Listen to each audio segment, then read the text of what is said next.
In my former video, Theophilus, I explained the life of Christ in 3 minutes.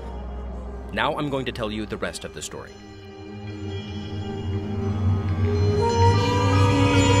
After being crucified, Jesus comes back to life and hangs out with the apostles. He tells them that they will receive the Holy Spirit and be his witnesses. Jesus takes off. The disciples are gathered together on Pentecost when the Holy Spirit arrives. Tongues of fire hover over them, hence the logo. The disciples speak in tongues. Peter preaches the first sermon. 3,000 people get saved. God 1, Satan 0. The end of Acts chapter 2 is written, providing mission statements for churches in the 21st century. Peter heals a lame man and preaches another sermon. Another 2,000 people get saved. Peter and John are thrown in jail. They are released. Peter and John celebrate with the other believers and pray for continued boldness. God rocks the house, literally. Ananias and Sapphira lie about their offering to the church and are struck dead.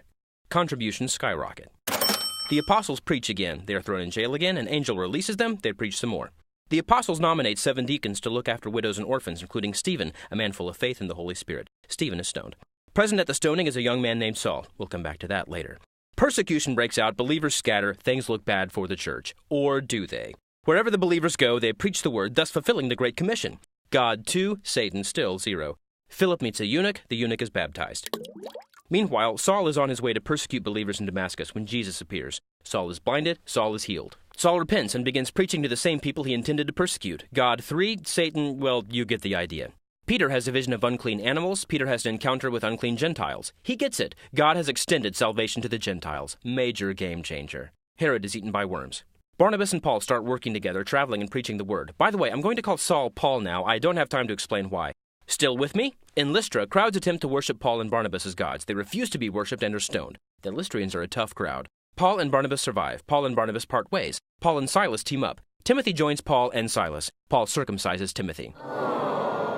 Paul receives a vision of a man from Macedonia asking for help. The party leaves for Macedonia.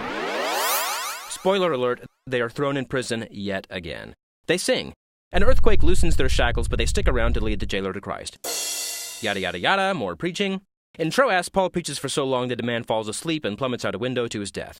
The man is resurrected. Paul preaches some more. The man wishes he was dead. Paul returns to Jerusalem, where he is promptly arrested again. He is visited by the Lord, who assures him that Paul will testify about him in Rome. Paul feels better. Paul is transferred to Caesarea, where his case is caught up in red tape for 2 years. Finally, Paul appeals to Caesar and is put on a fast ship to Rome. The shipwrecks. Paul is bitten by a snake. At last, Paul makes it to Rome. He is placed under house arrest and continues to preach the gospel while awaiting trial. And that is all we know of Paul's story.